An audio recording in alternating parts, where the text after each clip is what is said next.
me, Galen. Galen's got Parkinson's.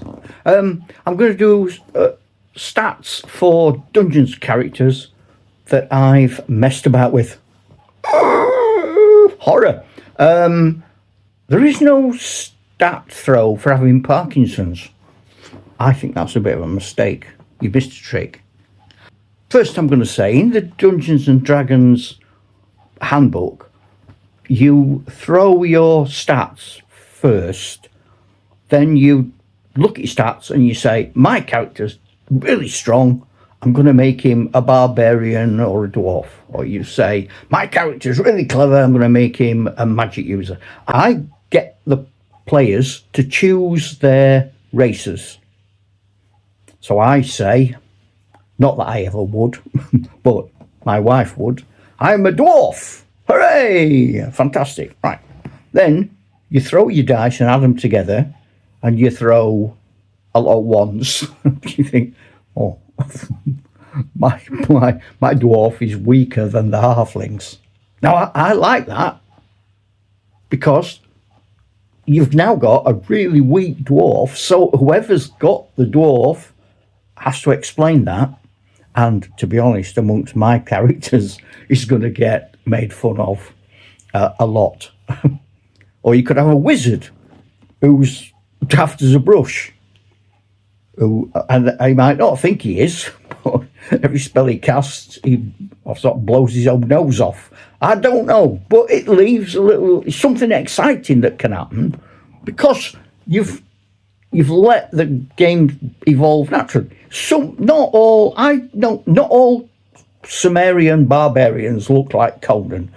No, I'm not having it. I'm not having it. At my school, there were in my year, there was kids like me.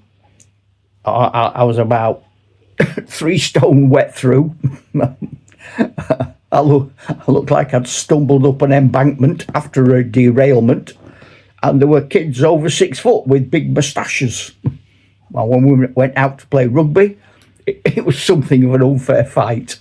But we were all born in the same village, and we were all at the same school. We were all the same race.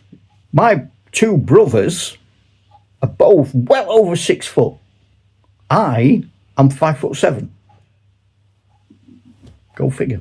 Now, the other thing I want to say, and it might answer some of the queries I've had about the video before this, where I was looking at strength, that most of my modifications to the dungeon character creation are because of who I was dungeon mastering for.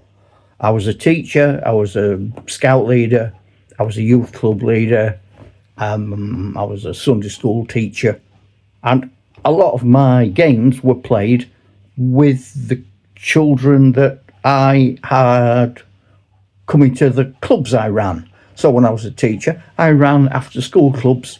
It was a Friday night usually, for wargaming and role playing, and I introduced them to these games, or they brought their Warhammer in and so on.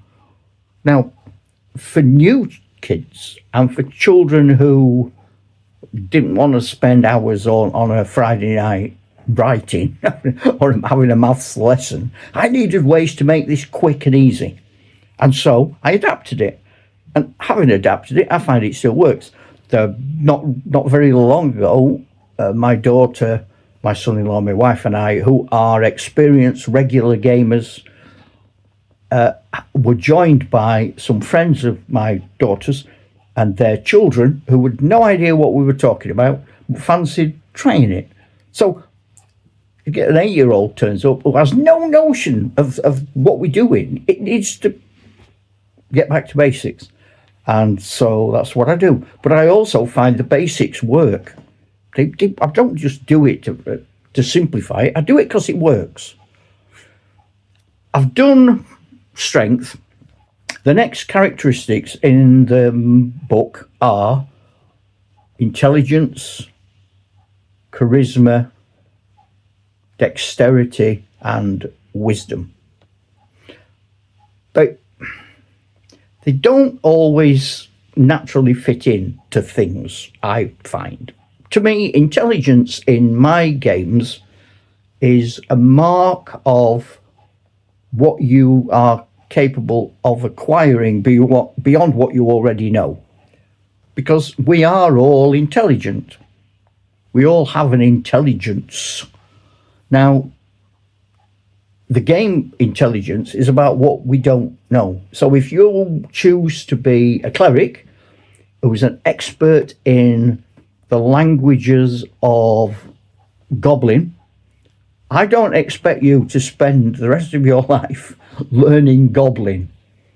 I assume that your intelligence stat gives you the knowledge. And the way I do it, I say, you throw your D6, depending on what character you are. And so up to 9, you can't learn languages. Might be an aspiration, but you can't do it. Because under 9 is the baseline for being literate. 9 to 12, you can learn one language. And then the next 3, 13 to 16, you can learn a second language or a nuance of that language.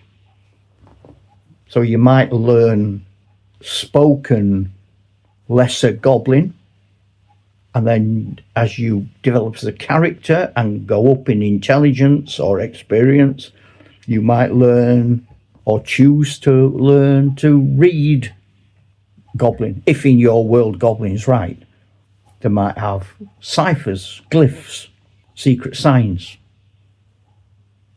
Or you might want to expand into Orc. So, but it all depends on how good you get. So I use the intelligence stats as a measure of how much you can learn. So people throw the dice, but again, it's not a blanket 3. If you are an elf, you throw 4. So from that, you can then say, okay, I've just thrown I'm going to do it. Hang on. Bear with. 8. I can't learn any languages. And if I was choosing to be a wizard, I can't learn any spells. I haven't got it. I'm 1 short there. So that rules that right out the window. That's gone. I can't do them things. I can't be a clerical healer. I haven't got 9. I need 9 to 12 to do one thing. A healer at 9 to 12 would be like a first aider. And then you could develop another skill. But then the subtlety of that is that takes you a number of years. So if you were to study complicated surgery, you might attach yourself to an army, you might learn on the job. You might have to go to a monastery where you need to spend a time at the monastery learning whatever it is they're teaching you, and that then gets added to your age, and it means that if the other adventurers are not waiting, that character is out of the game for however many years it is. In my world, there are medieval type hospitals, like the hospitals of St. Giles, they're leper hospitals. So you throw your dice, generally, to give you those base stats. I did mention magic, because magic's very different in the last video. And a lot of it's time, a lot of it is personal family riches to get you to the universities. But you can then acquire skills later on. But to get into the university is very complicated. First of all, if you're a human, you've got to throw a D6. If I don't get a 6, I don't have the innate aptitude to be a magic user. I've got a 5. Can't be a magic user anyway, you can forget that. Just imagine I did throw a 6. Woo! Okay. But then what?